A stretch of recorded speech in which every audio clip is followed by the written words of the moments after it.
When it comes to licensed video games, let's be honest, most of them are nothing more than a quick cash grab. Rushed tie-ins built to milk every last drop from whatever blockbuster movie happens to be hot this year. Sure, every now and then we get a gem, but for every hit, there were 10 absolute disasters already being discontinued. But here is where it gets interesting. What happens when a small, ambitious indie studio manages to get its hands on a big license?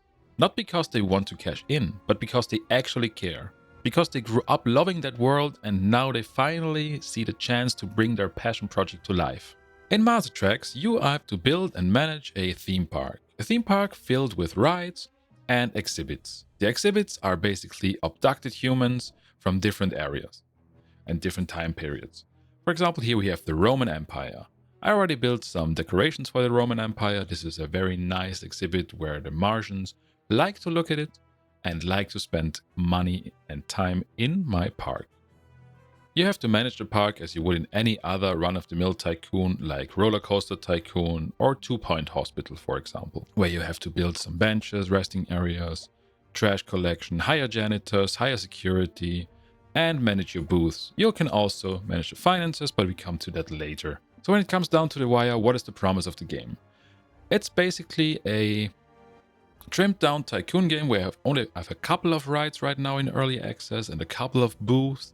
Also, only a limited amount of decoration items. This is why you will see a lot of the same scattered around the park, because there's just not a lot to go with right now. The main promise of the game are the exhibits, your habitats for your humans that you abducted all around the world. And it's a very interesting and unique mechanic that we take a closer look, because right now we are going to build a new one together. We have the Roman Empire here, we have the ancient Egypt here, and the Western Frontier here. This is the newest one. You see there's not a lot of decoration going on. And right now, I already unlocked the Vikings. So I want to abduct some Vikings and build them their own habitat. And let's check it out how this works. First of all, I'm going to demolish here big because I just need the space. Demolish everything that is here. I will not pause the park since it is profitable right now. I will just keep it running to make more money. So basically, with what we start is we need an enclosure. We get some Vikings and we give them their habitat. So basically, I will just drag a big square here, a big rectangle. And this will be our Viking area. Once this is built, I will also give it a door and some windows. So the gate will be here. This is an entrance for our janitors and for our restocking agents and everything. And some windows where our Martians can look at them and will be entertained while our Vikings are doing something.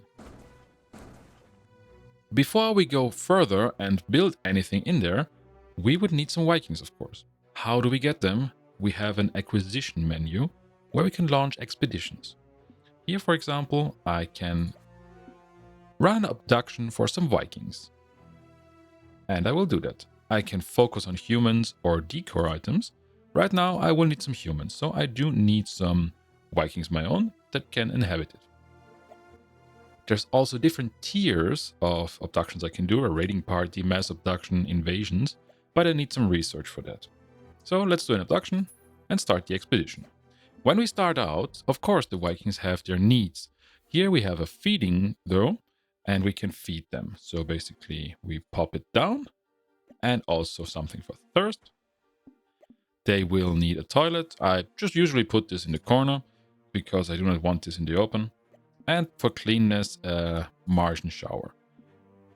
When you start out with new humans from a different area, you will always just start with the Martian lab equipment where you can feed them and clean them. But once you run some abductions or invasions, you will also get some feeding areas that are from their time and you can upgrade it so it looks nicer. For example, here for the Romans, I have a food table that is from their time that was acquired through an abduction. And for the ancient Egypt, for example, I have here, this replaces the shower. They basically have a fountain where they can bathe themselves and they don't need any shower anymore because the shower also looks like lab equipment and of course it's not nice. They also have a nice toilet area here. Those are toilets that I got from an invasion I run on them. But right now for our Vikings, we do not have anything yet. We will have to do something about it. Our abduction was successful and we got 2 specimens. We are going to place this Viking. And we're going to place the second human as well. They are here now. What is still missing is, for example, some beds. And we're going to give them some beds. Exactly, that they can rest. I like to put these in a different corner so that I can create a sleeping area here. Still missing some water. Yes, you also have to manage water and power here. We don't have anything that needs power, but water. So we go to our utilities and see if we can drag a water line from anywhere. There are some wells over there, so I will just drag it here and we'll make a connection right here. You always have your overlays where you can see if they produce enough. Everything is green, everything is fine. They could also go orange or red, and then we would need some more wells to counter that. And we will just put a path around it. And what is missing? Still some resting areas and some trash. We can go to the eminence here and build a couple of those. We have different kinds of benches.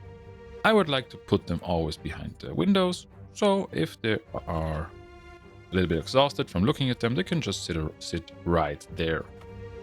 Let's put them just around here, so it's nice and cozy.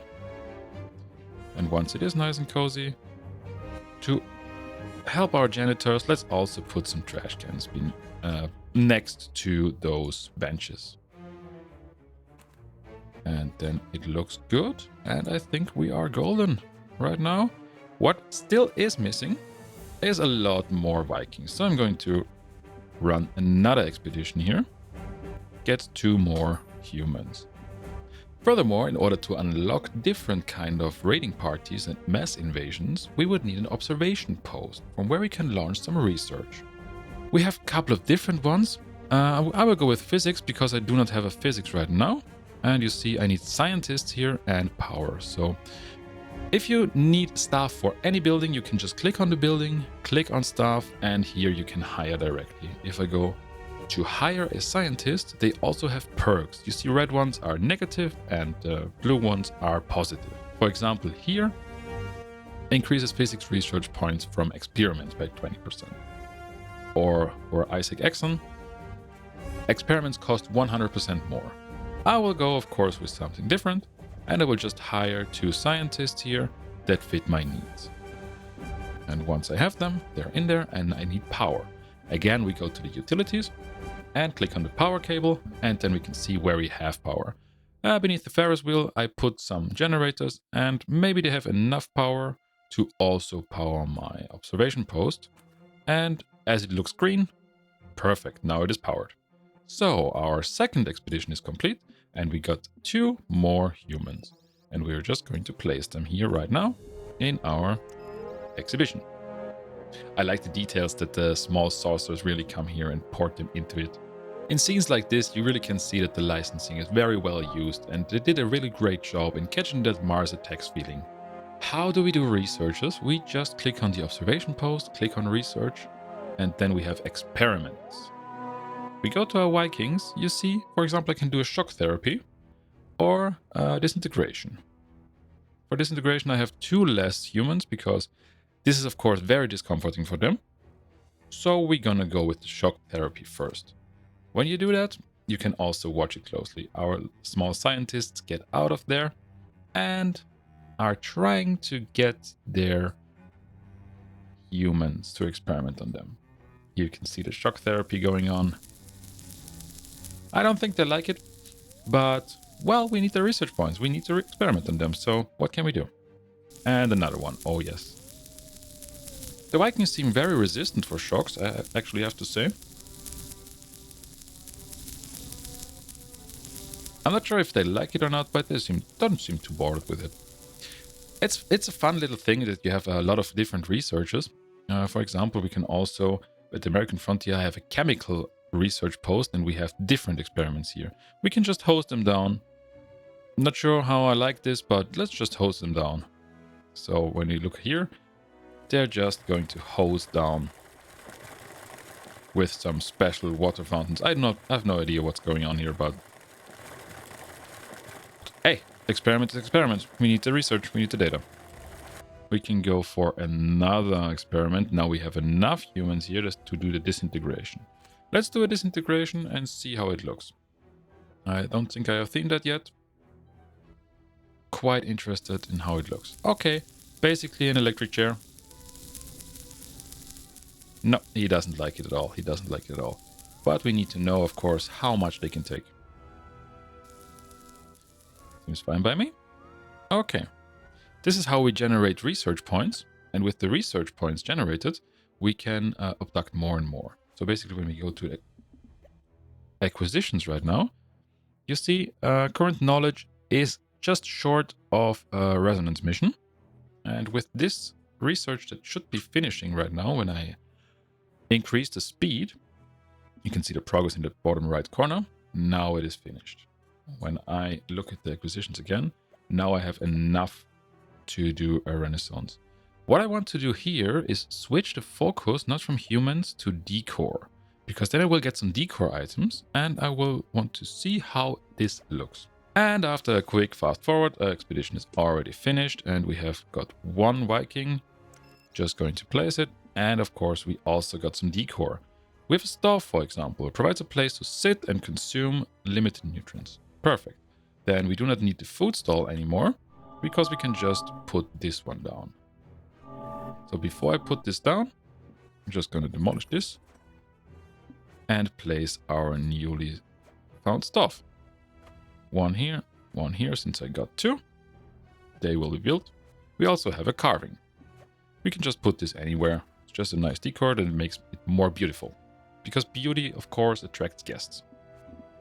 This is where the game shines, because yes, the park management is rudimentary. You only have one food stall, you have one drink stall, and two different toilets. Where also, as you can see, the AI is not really working as it should, because they always queue up for the first ones and the last ones are never used at all. I do not know what... AI needs a little bit of tweaking, of course, yes. But the park management is okay. It's still very early. It's in early access, yes. There's only a couple of rides. There's only a couple of food stalls. But you have a lot of different human type interactions where you can really build the exhibits the way you want. So it's basically a park in the park. And the inside of the park really has more and more to it and a lot more decorations than the outside of the park. So this is where it shines. And by the way, yes, I did abduct Julius Caesar. This is him right here.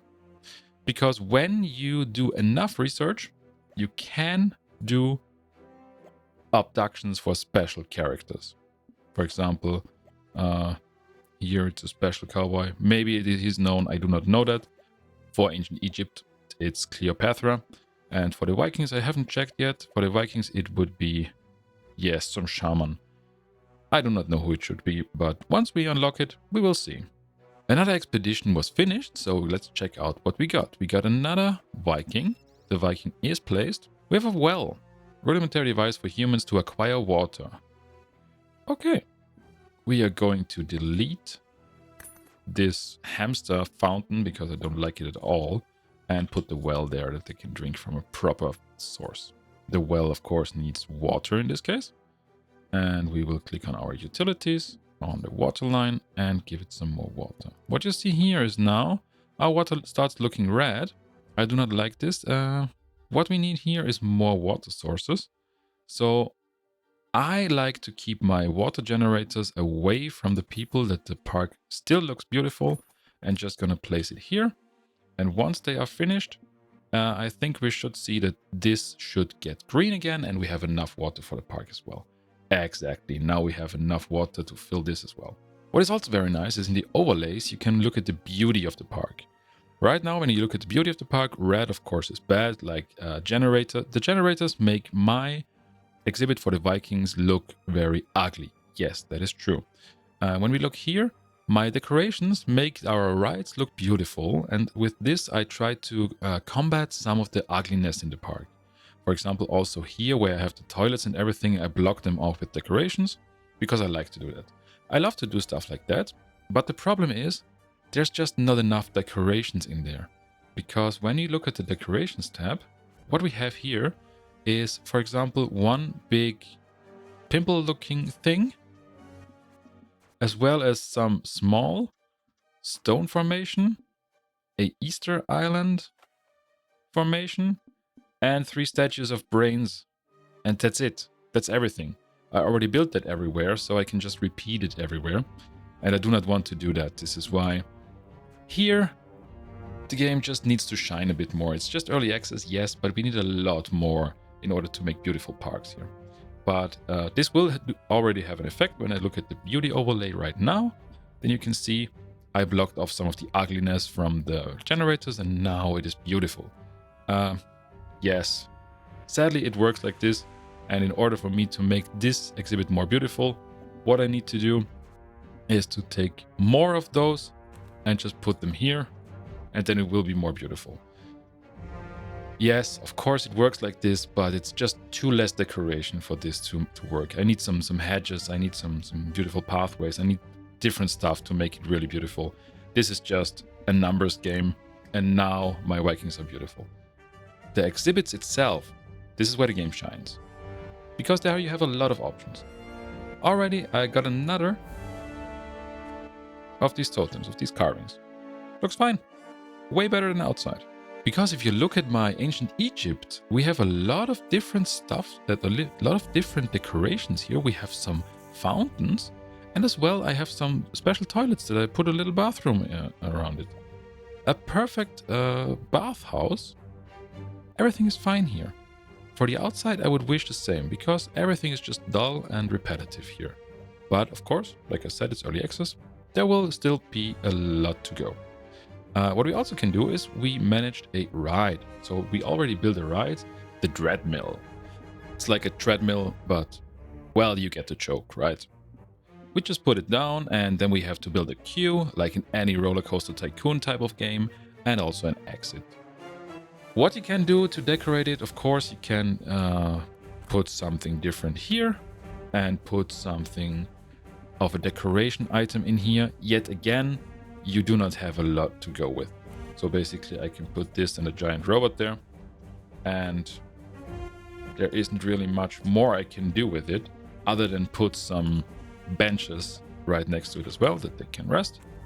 We still need someone to operate this, and as well here we just need some stuff. We click on hire and we see everything is just bad here. What I can do now is scout for new candidates. Of course this costs some money, but then we get some Martian Freeman, for example, increase guest purchase happiness at stalls. Sounds fair to me. Now it's in there, and now this stall is already up and running. Since I have a park that is already liked by people, I will adjust the price of the ride. Here you can see all the prices that I set, and here the treadmill is already at 100, and I will just increase it a little bit. Here you can see the average happiness of all the rides and all the prices for the food stalls, the ride, and everything you want to set, and you can adjust as you please. So, what can be said about the game in conclusion? I think they did an amazing job with the game, and I like how you can build your exhibits and really make a park in the park, basically. They also said it was inspired by the Rick and Morty episode where they have the small human zoo managed by aliens, and they thought which IP would fit it best. And yes, the Mars Attacks IP does fit it amazingly well. Yes, I do have to say, my critique is just that outside of the exhibits, it's a little bit dull and boring because there's not a lot you can do, and you see my decorations are all the same because there's just not a lot of variety yet. I cannot do anything else. I cannot make it really beautiful yet, but it's early access and I think they will adjust accordingly. What I can do inside the exhibits is amazing, and I love the abduction mechanics and the research mechanics. It's a very nice idea and a very nice game. I will keep a close eye on this one, and I will monitor the early access in detail. I cannot wait for the 1.0 release, and of course, I do hope that they will do some workshop integration, because games like this just shine with custom decorations. And that has been it for today. I hope you enjoyed. If you like these kind of first impression reviews where I look at lesser known indie titles, feel free to like and subscribe, as I will keep digging for you and check out games that might have flown under your radar. I have been the IndieCrawler. See you next time. Thank you for watching.